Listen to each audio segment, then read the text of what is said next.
Padre, te damos las gracias por tu palabra, por tu bondad. Te pedimos, Señor, que no sea de nuestra bajeza, de nuestra humanidad, sino que sea una palabra inspirada por ti, dirigida por tu Santo Espíritu, Señor, y que venga a levantarnos un poco más en fe, en amor y en justicia, Padre. En tu santo y bendito nombre, Señor. Amén. Pues bueno, hermanos, la verdad es que esta semana ha sido una de estas semanas especiales, no solo por lo que nos pasó el miércoles. El jueves tuvimos la reunión que solemos tener todos los pastores del Ministerio Cornerstone a nivel mundial, y pasamos esa horita y media con nuestros pastores compartiendo y hablando de lo que el Señor tiene para esta nueva temporada. Y yo creo que todos llegábamos a un consenso, que sentimos de parte del Señor que estamos en ese preludio de cambio de estación. Y cuando hablamos de cambio de estación, la verdad es que estamos... yo el otro día leía un meme muy gracioso que decía: pasado de años que se convierten en históricos. Es decir, la verdad es que últimamente estamos viviendo años con cosas tan grandes y tan digamos, importantes, que no nos damos cuenta probablemente de la importancia y la trascendencia que están teniendo. Pero realmente lo que pasa en lo natural muchas veces es ese previo a lo que Dios quiere hacer en lo espiritual, lo que Dios quiere hacer con la iglesia. Una de las cosas que yo, la verdad, ha sido un instrumento de Dios, es decir, toda esta pandemia, todo este virus y todo esto demás, ha sido ese tiempo donde, mira, han podido aflorar miedos, inseguridades. La verdad es que hemos vivido un montón de situaciones que yo creo que no esperábamos. Pero lo gracioso de todo este tiempo es que este tiempo, o una de dos, o te ha hecho florecer y dar fruto, o te ha hecho menguar. Y realmente no hay un gris. Y yo sé que en la palabra del Señor no hay un gris. Cuando estás en este tiempo, se ve realmente a dónde acudimos, a dónde buscamos, dónde está nuestro corazón. Cuando tenemos que enfrentar los miedos, vemos realmente dónde están nuestras raíces y cómo aprovechamos el tiempo. La verdad es que una de las cosas que Dios nos regaló precisamente fue tiempo. Tiempo de estar en casa, de no poder salir, tiempo de pensar mucho. Y como hablábamos, ¿no? La tierra descansó y vemos que de pronto había animales en nuestras ciudades que no habíamos visto en mucho tiempo. Y el Señor me hablaba: la creación gime por los tiempos en los que vivimos. Son tiempos de mucha oscuridad, de un gran pecado. Es decir, hay corrientes humanistas, hay corrientes que vemos en la sociedad que además nos quieren meter con cucharón grande, que no tienes opción a decir, e incluso están restringiendo nuestras libertades de opinar, de creer. Incluso a los ministerios de culto ya están diciendo que nos van a obligar a hacer cosas que no están en nuestros principios de fe. Y ahí es donde digo: Señor, verdaderamente tenemos que tener claro que entrando en la nueva estación tenemos que crecer, y creo que estas tres áreas son fundamentales. Lo primero, que debemos de crecer como iglesia en sabiduría. Y cuando sabiduría, hermanos, parte de echar esas raíces, es ahondar en la palabra, es profundizar en los principios, es retomar valores, retomar todo eso que nos hace ser hijos de Dios, lo que nos hace ser cristianos seguidores de Jesús. Y yo creo que es una piedra angular, porque además, como compartí hace un par de semanas, tuvimos un testimonio que yo creo que es poderosísimo. Y es uno de nuestros chiquitos de la escuelita, que tenía que enfrentar los exámenes y dijo: Señor, dame sabiduría.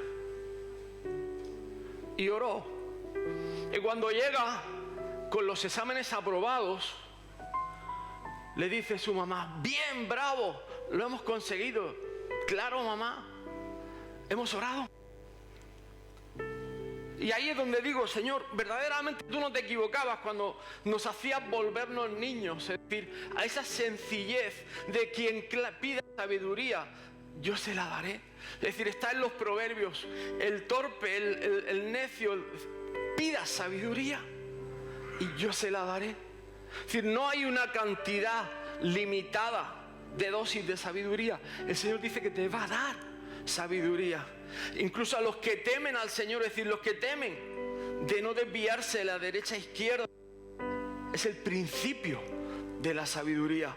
Por eso también, entrando a la nueva estación, necesitamos de integridad. Y te digo de verdad, si tú no estás cansado de tanta polémica o tanto, no sé, usa el adjetivo que quieras, pero si no estás cansado de tanto aburrimiento espiritual, de polémicas facebookeras y todo este relajo de no sé, de verdad no quiero ofender a nadie, pero yo creo que la iglesia debe de crecer en una cosa fundamental, y es que lo que digamos lo vivamos. Si quiero un Cristo que sana, yo tengo que vivir en sanidad. Si yo creo en un Cristo que provee, yo tengo que vivir la provisión de Dios. Si yo hablo de un Dios, un príncipe de paz, yo tengo que tener paz. Y yo tengo que dar ese testimonio en mi vida. Y si creo que es el Rey de Reyes y Señor de Señores, en Él está mi descanso, en Él está mi seguridad y Él es el que gobierna mi vida. Amén. Y a partir de ahí es donde va a empezar esa nueva estación, porque vamos a empezar a ver cosas diferentes. Porque honestamente lo que veo es que hablamos mucho de mucha teoría, pero nos falta testimonio. Y la autoridad está en la integridad de nuestro comportamiento, en la autoridad de nuestra vida. Eso es lo que va a hacer la diferencia. A partir de ahí estamos en la salud. Y miren, nuestra salud no simplemente es la parte física, que es fundamental. Yo me acuerdo, creo que fue mi segundo año de escuela bíblica, tendría 17 años más o menos. Teníamos un apóstol que venía de Suecia a compartir la palabra y tenía cerca de 70 años. ¿Y sabes qué hizo? Se puso a hacer el pino sin apoyarse a la pared, el hombre. Y nos dijo a todos los jovencitos: miren, he estado de misionero en Bolivia, he estado de misionero en España, he estado de misionero en Portugal, y el físico es algo tan importante que ustedes den ejemplo con su salud. Y ahí venías al hombre, 70 años, haciendo el pino, solito. Yo no puedo hacerlo todavía, pero me he puesto a dieta. Creo que es parte de eso. Aparte de que hablemos de nuestra salud emocional, yo creo que el Señor quiere hacer una obra maravillosa en nuestra alma.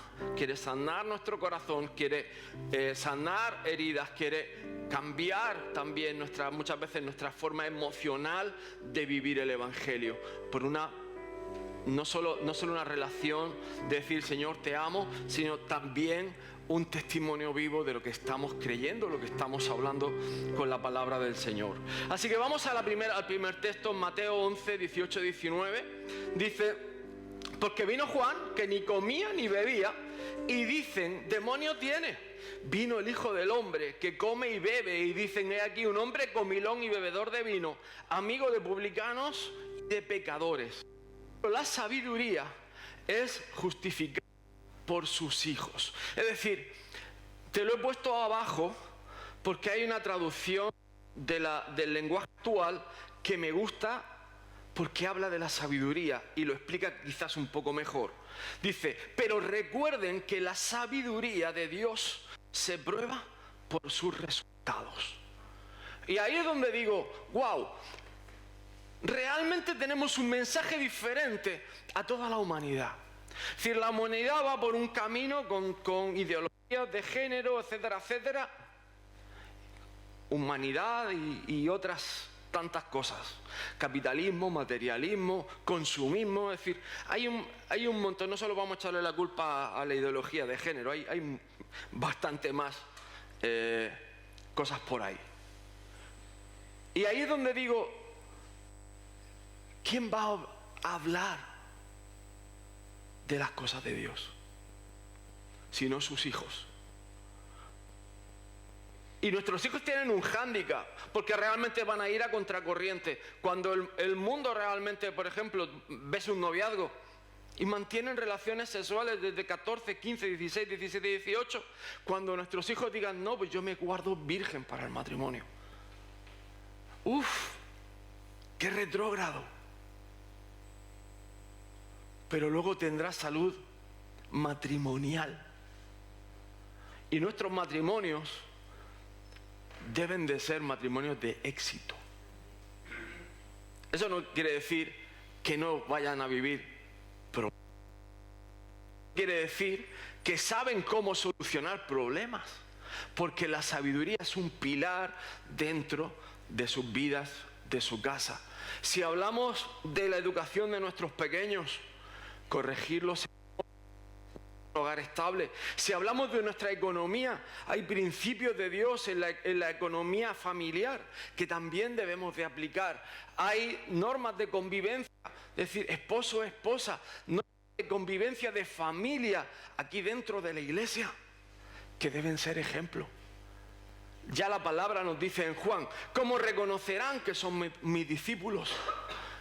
Y la palabra dice claramente, por el amor, por cómo se tratan, por cómo son sus relaciones personales, cómo viven con los otros, cómo se relacionan. Y eso va a ser testimonio precisamente de esa nueva temporada. Entonces, cuando hablamos de esa nueva estación en la sabiduría, dice, con sabiduría se edificará la casa y con prudencia se afirmará. Y me encantan los proverbios porque bases y pilares por las cuales puedes poner cimientos en cualquier área de tu vida. Es decir, no solamente para la iglesia. Además, la sabiduría dice, edificó su casa y labró sus 7 columnas. Y muchos me dirán, pastor, ¿y cuáles son esas 7 columnas? Que ya hemos visto en alguna otra ocasión, pero me encanta repetir. ¿Y sabes qué? Santiago lo explica y dice, pero la sabiduría que es de lo alto es primeramente pura, después pacífica, amable, benigna, llena de misericordia y de buenos frutos, sin incertidumbre ni hipocresía. Y aquí cuando te pones a mirar estas 7 pilares de la sabiduría y escuchas a tantos hermanos que vienen, pastores que me dijeron, es que me trataron, es que yo esperaba, es que a mí el pastor tal y cual. Empezamos por abajo, sin incertidumbre ni hipocresía. Pues es muy sencillo que tú sí seas así y que tú no seas no. Sé un hombre de palabra, sé una mujer de palabra, sé una persona que cuando dice sí, ahí estás. El convento no se hace al monje, el monje se hace al convento. Con lo cual, muchas veces nos toca renunciar a nuestras opiniones si queremos poner ese pilar de sabiduría y dejarnos guiar y dejarnos por pastores, liderazgo o cómo funcione tu iglesia. Es decir, pero que haya esa relación sabia de dirección. Los buenos frutos es algo que yo creo que tenemos que hacer autoanálisis. Es decir, ¿estoy dando fruto? Es la primera pregunta. Y si estoy dando fruto, ahí es donde tengo que valorar buenos o malos. Y la mejor diferencia, los buenos son los que perduran en el tiempo. Los frutos de Dios son eternos porque Dios produce vida. Y vida en abundancia. Él es el camino, la verdad, la vida. No cualquier vida. Él es la puerta a la vida eterna, a la salvación, al perdón de nuestros pecados. Y eso habla de la misericordia. Y tantas veces hemos hablado de quién puso a José en el pozo, sus hermanos. Pues entendamos esto, quizá tenemos que tender más brazos y echar menos a gente en el pozo. Quizá tenemos que cambiar nuestra manera de hablar y empezar a hablar de una manera benigna y de una manera amable. Quizá debemos de empezar a ser más pacíficos y ser pacificadores. Y quizá debemos de escudriñar nuestro corazón y buscar esos sentimientos puros donde brota el amor de Dios. Yo creo que estos 7 pilares son maravillosos como un buen principio para ponerlos en obra. Seguimos entrando en la nueva estación y hablamos del segundo punto, que es la integridad. Y de verdad, lo he dicho muchas veces, nos toca muchas veces orar por jóvenes. Lo primero que nos dicen: yo estoy cansado de palabrería, estoy cansado de religión, estoy cansado de teoría, estoy cansado de que mi papá o mi mamá digan esto y lo hagan lo otro, que sí, que en la iglesia son de una manera, que en mi casa son de otra, que estoy cansado de ver que el hermanito tal luego a la vuelta hace lo que le da la gana, y llevamos una fachada de hipocresía como una catedral. Por favor, ¿quieres entrar en lo que Dios tiene para esta nueva temporada? Te lo digo en el nombre de Cristo Jesús. Quitemos de nosotros toda hipocresía. Si necesitas ayuda, pues oye, en privado nos hablas, podemos orar contigo. Contigo y por ti. Y te podemos ayudar. Pero dejémonos de fachada. Porque hay una cosa maravillosa que es el trono de la gracia, donde te puedes acercar confiadamente. Y ahí te digo, hermano, que Dios no se va a hacer a ti, tenemos que hacernos a Dios. No esperes que Dios con la gracia, es decir, se adapte a ti. Dios no se adapta a ti. Dios te ama tal y como eres, sí, pero no confundas que Dios es un Dios de principios. Dios tiene pilares sobre los cuales edificar una casa y no podemos modificar los pilares porque la casa se derrumba. ¿Comprendes? Hay un diseño de parte de Dios. Por eso cuando Moisés le es dado el tabernáculo, Dios le da el diseño. Cuando David recibe el diseño del templo, Dios se lo da. Cuando Salomón lo recibe para edificarlo, es algo inspirado por Dios. Cuando reedifica Esdras y Nehemías con Zorobabel, ¿qué es lo que hacen? Recuperar los manuscritos antiguos, Esdras 7:10. Es decir, se preparó de antemano para adquirir la palabra y para ponerla por obra. Es decir, esto no es casualidad. Simón le dice a Jesús: Maestro, toda la noche hemos estado trabajando y nada hemos pescado, más en tu palabra echaré la red. Y ¿sabes qué te digo? Que esa integridad debe ser nuestra palabra también. Que seamos personas de palabra, íntegros. Y si digo una cosa, va a pasar. Y mejor si no dices nada, si no lo vas a hacer. Por un motivo muy sencillo. No solo te evidencias tú, sino cuando digas soy cristiano, evidenciamos al Señor. Y ahí es donde digo, de verdad, tengamos cuidado, no hagamos tropezar a la gente. Es preferible decir, mira, no lo sé. Porque además, si viene este tiempo, la iglesia tiene que tener una palabra que es relevancia. Mira, para el Imperio Romano, la iglesia tenía relevancia. La iglesia se convirtió en un problema. ¿Sabes por qué? Porque había testimonio, había fruto, había conversiones reales. Por mucho que los encerraban en cárceles, los ponían en el circo, los maltrataban, los pegaban, los escupían, era una iglesia perseguida, pero había relevancia. ¿Por qué? Porque lo que hablaban iba de la mano con lo que vivían y esa fe transformaba vidas, era la respuesta que las personas estaban buscando. Y cuando la encontraban, la gente, mira, me da igual que me mates, encontré la verdad. Libre, he encontrado el perdón. Ahora he encontrado la llenura que jamás soñé. Ahora he encontrado la paz. Por eso la iglesia tiene relevancia, porque lo que predica se cumple. porque funciona, porque Dios es real y lo puedo vivir en mi ser. La gente no conoce a Dios. Y la pregunta es, ¿y la iglesia?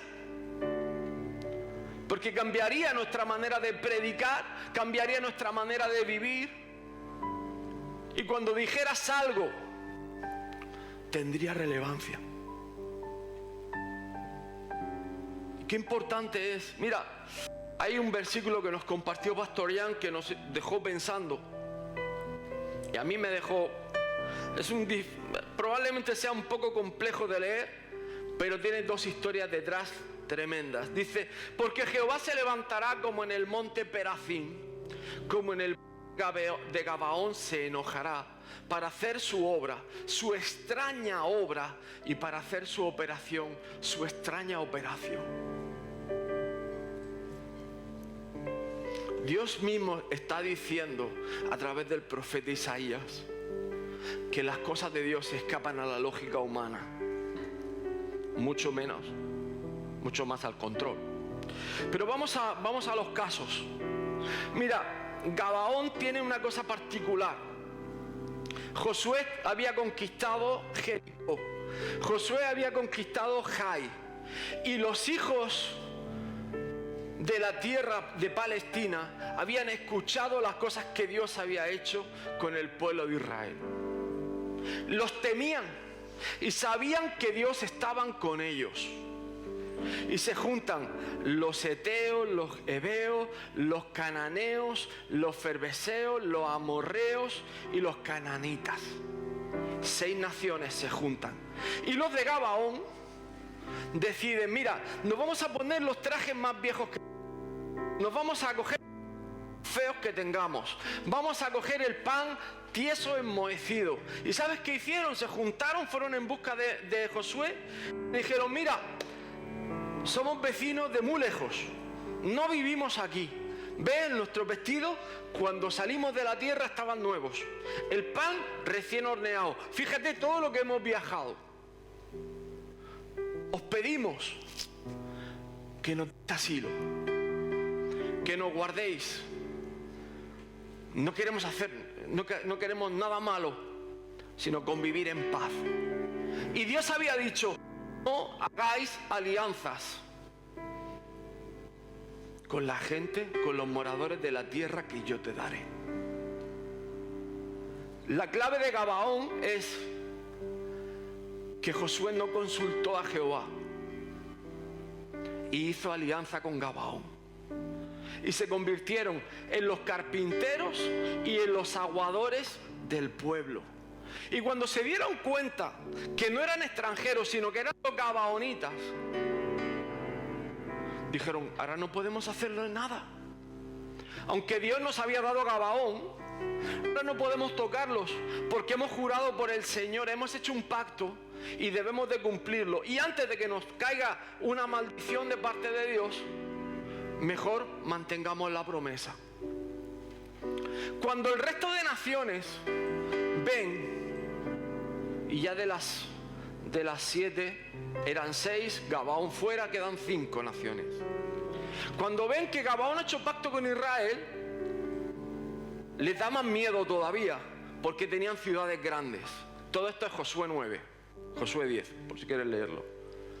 Y cuando se dan cuenta de esto, dicen, vamos a unirnos, y juntan al rey de Hebrón, juntan al rey de Canaán, juntan al rey de los heteos, es decir, juntan a todos los reyes y salen a pelear contra Josué y contra el pueblo de Israel. ¿Y sabes lo que pasa?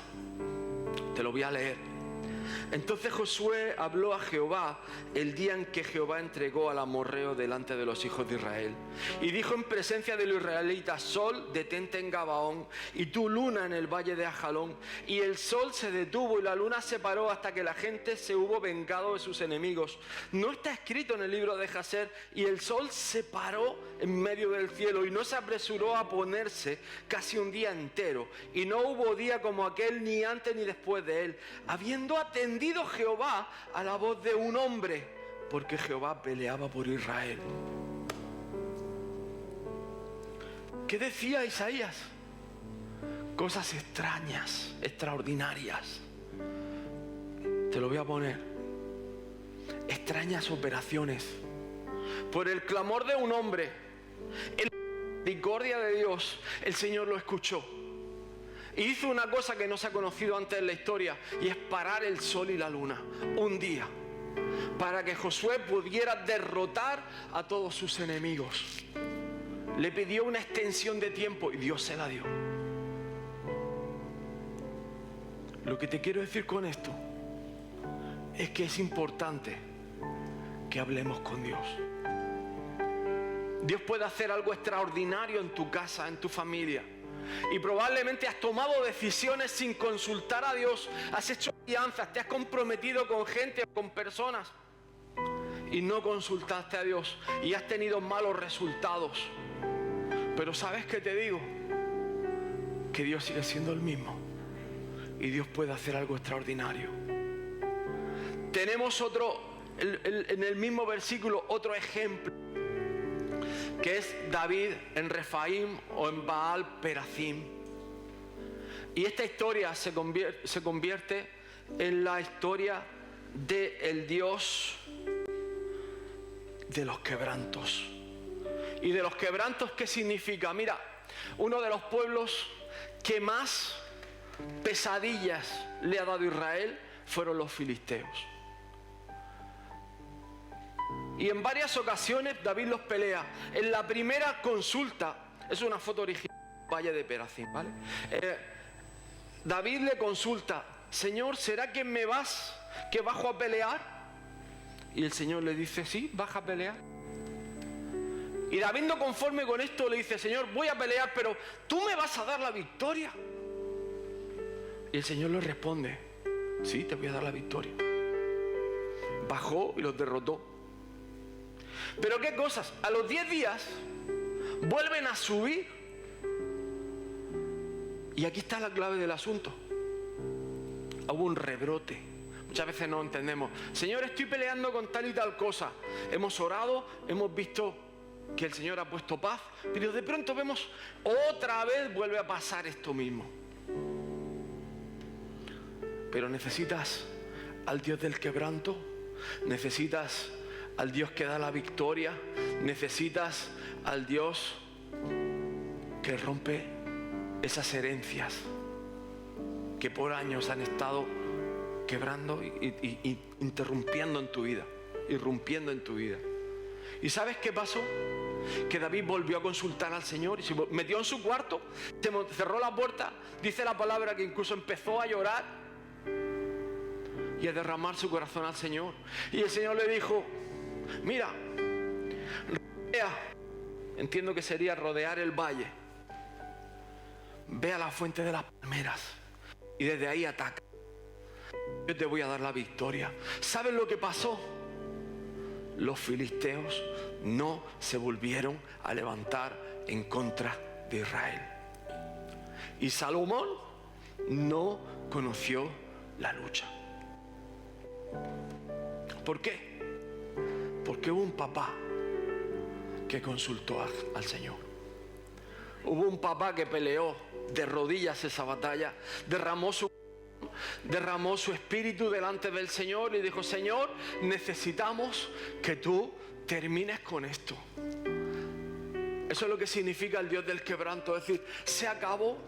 Señor, necesitamos que se termine. Y aunque rebrote los filisteos, pero danos la victoria. Y sabes que Dios se la dio. Ahora, David dice una cosa que está en el versículo 21 de 2 Samuel 5. Porque los filisteos dejaron allí sus ídolos. Y por años, desde Egipto, Israel se había llevado los ídolos de Egipto y de otras naciones, etc.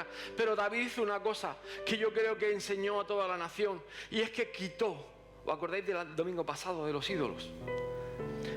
Quitó los ídolos y los quemó. Erradicó la idolatría. Todo lo que ocupara el lugar de Dios se lo llevó para adelante. Y dice el versículo 20: quebrantó aquí Jehová a mis enemigos. En ese valle, en ese momento. Ahora, estamos terminando y para entrar en esta nueva estación volvemos a nuestra salud. Y yo creo que hay una palabra que muchas veces la encontramos en los Salmos.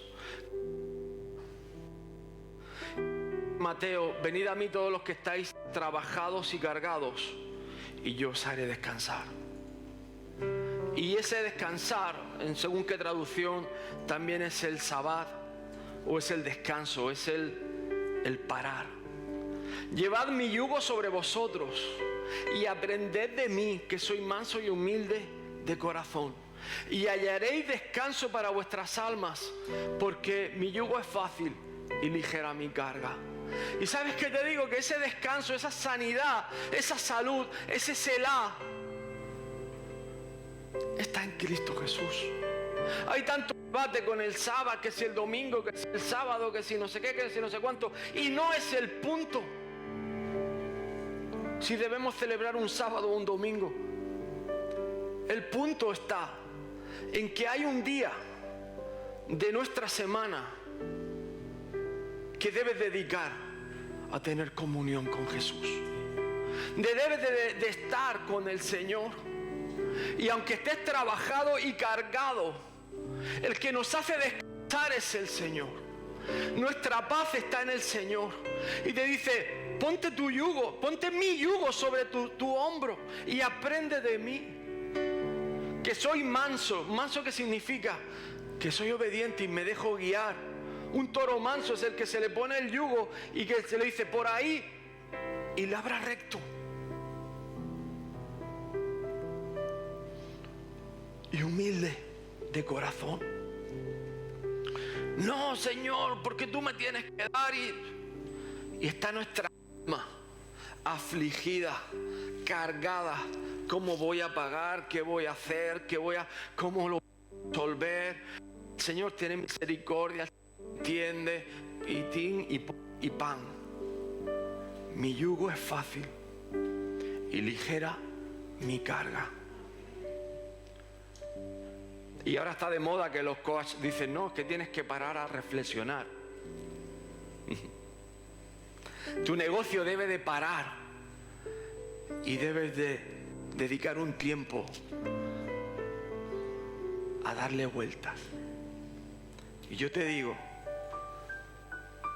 que necesitas un tiempo para meterte con el Señor, para traer tu ofrenda, tu diezmo, tu promesa, para cumplir tus pactos, para traer tus cargas al altar, para alabar, para adorar, para tener comunión con tus hermanos, para aprender, para poner en perspectiva cosas, que Dios te hable, que Dios pueda contarte cómo está su corazón. Y usa la palabra, usa la iglesia. Por eso mi descanso está en Cristo Jesús.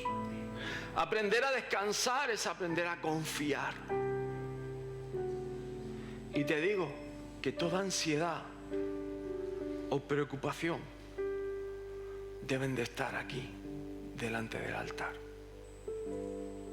Si tú crees en el Dios de Gabaón, en el Dios de Baal Perazim,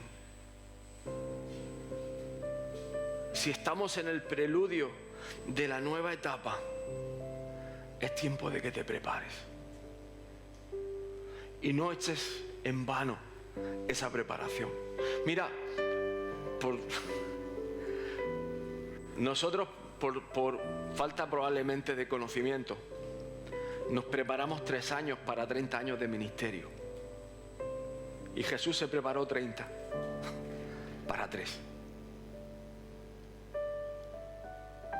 Nos toca preparar nuestro corazón, nuestra vida. Nos toca preparar nuestra familia para lo que viene. Nos toca preparar la iglesia para lo que viene. Nos toca hacer discípulos. que es lo que dice Mateo 28, 18, y predicar el Evangelio. Nos toca bautizarlos y pasarlos por agua. Nos toca dar un testimonio de esperanza y de libertad. Nos toca ser sal, luz. Nos toca mostrar el camino. Nos toca enseñar y acompañar a otros. Pero eso, si tú no estás preparado, va a pasar y tú no vas a estar.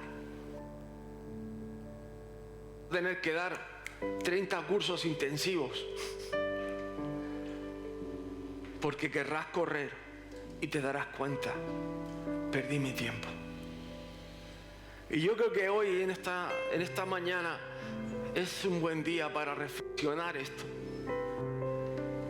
que si creemos que Cristo viene pronto, creemos que el Señor nos puede llamar, que el Señor te está llamando, es porque quiere que te prepares. Y hay un mensaje que a mí me resuena en el corazón. Y creo que los afanes de este mundo se solucionan con un Dios de paz. Y creo que el Dios de paz ya lo tenemos. Amén. Ponte de pie, quiero orar por ti y cerramos de esta manera. Señor Jesús, yo te pido, Señor, que en este domingo tú te muestres, Señor, como el Dios de paz, como el príncipe de paz, Señor. Que tú seas nuestro shalom, que tú seas nuestro descanso, tú seas nuestro Shabbat. Que tú seas, Señor, nuestro reposo, Señor.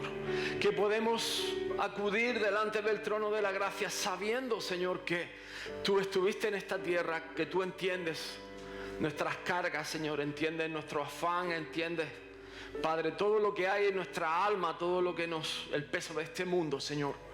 Y al mismo tiempo, Señor, tú eres el Dios de las soluciones, Señor. Ayúdanos, Señor, a ser obedientes. Danos sabiduría, danos inteligencia, Padre, para poner tu palabra por obra, Señor. Y líbranos del mal, Señor. Líbranos de tropezar y al mismo tiempo, Señor, Padre, que seamos, Señor, fieles hijos tuyos, con un testimonio vivo y con un testimonio eficaz de tu palabra, Señor. A ti te damos la gloria y la honra, Señor, en esta mañana. Y te pedimos, Señor, que nos instruyas a través de tu palabra, que nos dirija tu Espíritu Santo. En el nombre de Jesús. Amén y amén. Fuerte abrazo, el Señor os bendiga.